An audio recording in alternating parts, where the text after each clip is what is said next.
What's going on, guys? My name is Ryan Snod, it rhymes with odd, and welcome to another video. Today, we're going to be talking about how to build a portfolio from scratch as a videographer. Now, building a portfolio is the sole importance for you when you first start to market yourself as a filmmaker, photographer, or videographer. But the problem is you can't shoot jobs that pay unless you already have this portfolio. So it's a chicken before the egg type of situation. You need a portfolio to get more work, and you need more work to build up your portfolio. So, how do you do it?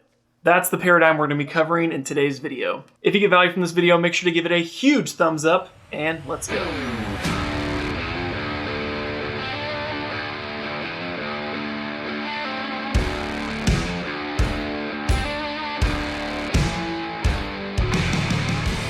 So as a beginner, you want to really think about what types of niches that you would like to shoot in the future. So many of us start out shooting anything and everything, which is completely fine.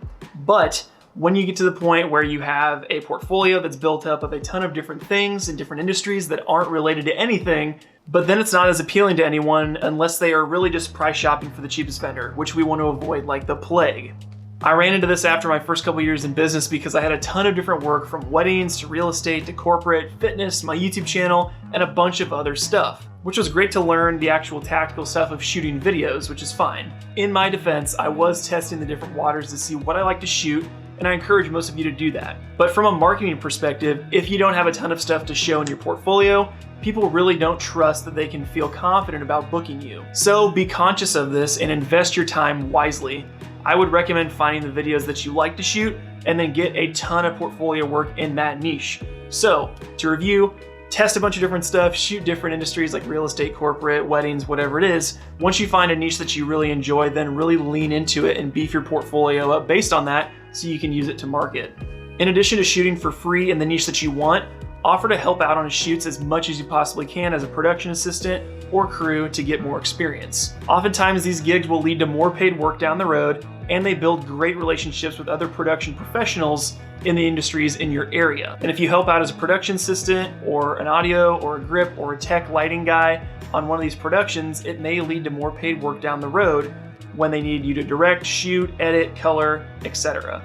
And lastly, as a beginner, I would recommend just reaching out to smaller to medium-sized companies directly and just create an absolute banger video for them. Whether it's for super cheap or for free, really try and build that relationship early with a company that's just starting to market, so as they grow, they can bring you with them and you've already built that relationship with somebody that's about to jump and grow with their business. Now, if you do a great job, it is likely that they will hire you on and pay you in the future, and just make sure that you express really early on that you're trying to build a relationship and see that the opportunity is with that relationship to do more videos in the future. This helps combat people taking advantage of you and your free services, and it makes it very clear to them what you want out of the deal in the future, that you're going to shoot a very cheap or free video in the beginning in hopes to build a relationship and do more work with them down the line. So in short, you have to invest in some quality portfolio work as a beginner before you take on a ton of paid projects, and those things will just come your way. You can't pick up a camera, have no portfolio, and expect people to trust that you're going to do a good job. They want to see some of the past work that you've done and proof that you know what you're doing. So once you get past the beginner stage, then you move into the intermediate stage. This will include shooting mostly paid projects, lower than $5,000 per video. Now at this stage, building your portfolio is still super important. So what a lot of people like to do is in this stage is shoot a bunch of spec work between paid projects to really beef up that portfolio. For those of you that don't know, spec work is basically shooting a project for free to use as a marketing piece. So if you have a slow season, say it's in the winter, try and go out and shoot more things in your industry of interest to beef up that portfolio for free. So if you want to land more weddings, reach out to more wedding coordinators and other vendors to coordinate a styled shoot. If you want to shoot more fitness, reach out to sports teams and offer to shoot a video for free or a spec video and really have fun with it. Now, aside from spec work, also solicit ideal clients directly on a weekly basis. Check out some of my other sales videos on how to do that. I'll put a link up in the card above here. Now, when you do this, you want to start reaching out to prospective clients and try to organize a free shoot. The reason you don't do this stuff as a beginner is because most people will not even give you the time of day to shoot a free video if you have nothing to show or no portfolio. So as you can see, you need to have a baseline portfolio to use to market yourself and continue to land bigger and better clients. Your portfolio is basically your resume. This is also the time when you want to perfect your craft and really build out your style and find aspects of other filmmakers and weave them into your videos. There's also such thing as publishing too much content. So my biggest advice would be to only publish work that attracts more of those ideal clients.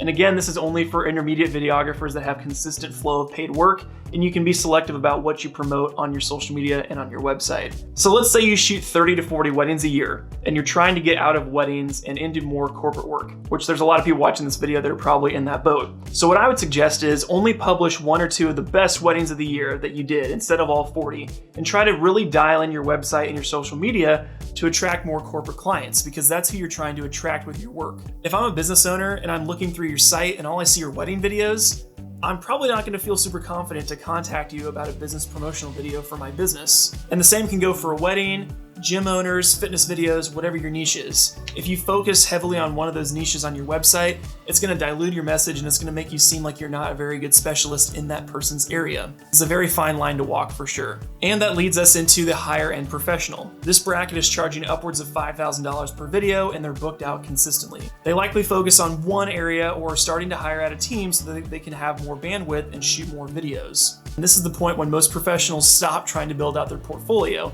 but it's critical that you keep growing it at this stage. Now, this is when you want to expand into your passion projects and shoot the stuff that really lights up your soul and makes you excited to work every single day.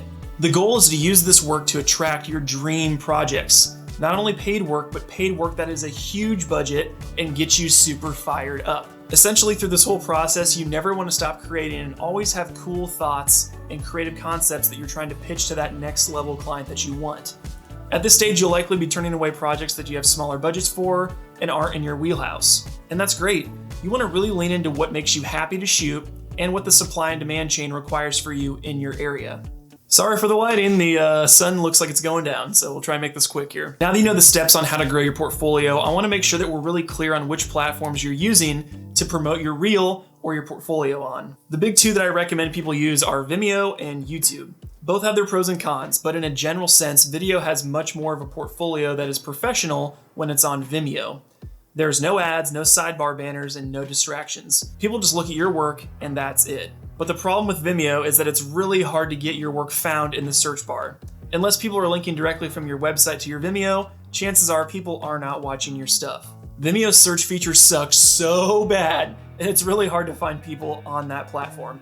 I've even searched for Ryan Snod on there before when my name is super unique and I can't even find my own videos or my channel. It's ridiculous. Now, as far as YouTube goes, it's great to be found in search when you're trying to rank your videos on Google or YouTube search for a given topic. YouTube is what you want to use if you're trying to get found by potential clients in search. So you're going to change how you post it a little bit. Title all of your videos things that people would be searching for on YouTube or Google, and that's how you're going to leverage the power of YouTube to get found in search. So instead of putting Brad and Angelina's wedding video, and that's the title on YouTube, title it Rural Iowa Wedding Video or Des Moines, Iowa Wedding Video. So if somebody Googles Des Moines, Iowa Wedding Video, your video could come up in search, they could watch your work, love your work, and then reach out to you about hiring you for a video. And a last rule of thumb here is make sure that you're marketing all of your videos that you think will get you more of the same work. If you're not proud of a piece, don't put it on your website and don't promote it. There's this constant effort to try and put out more and more content, but if it's not helping you, it's hurting you. So if you have a piece that you're not super proud of, something that makes your bones kind of quake a little bit, don't post it. It's okay to not post it. Only put out things that you're really proud of and things that are going to attract more of those same clients to you. So if you do a really great job on a video that you're really proud of, make sure to post it on your blog, share it on your social media, put it on your website, blast it all over every single platform that you can possible. And if you don't take the time to market yourself and tell other people about the work that you're doing, it's going to be really difficult for you to reach people that don't know who you are. So put it in your workflow and make sure that you take the time to actually market yourself every time you finish a great video, and that you're doing the things that are going to bring in more work for you down the road. If you're curious about my workflow and my process, I'm going to link up in the card above here my 16-step business process that I do for every single one of my clients to make sure that I give them a great customer experience, and I also take the necessary steps to use that work to land more business down the road and market myself efficiently. If you have any questions about this episode, make sure to go down in the comment section and leave me a question down there. I check every single one of my comments, so you trolls I'm watching down there. But I want to build a relationship with you guys and really start to have a conversation and be a resource for you. So make sure to go down in the comment section and leave any questions that you have down there. Okay, that about does it for me, guys. My name is Ryan Snod. It rhymes with odd, and I'm going to see you guys in the next video. Peace!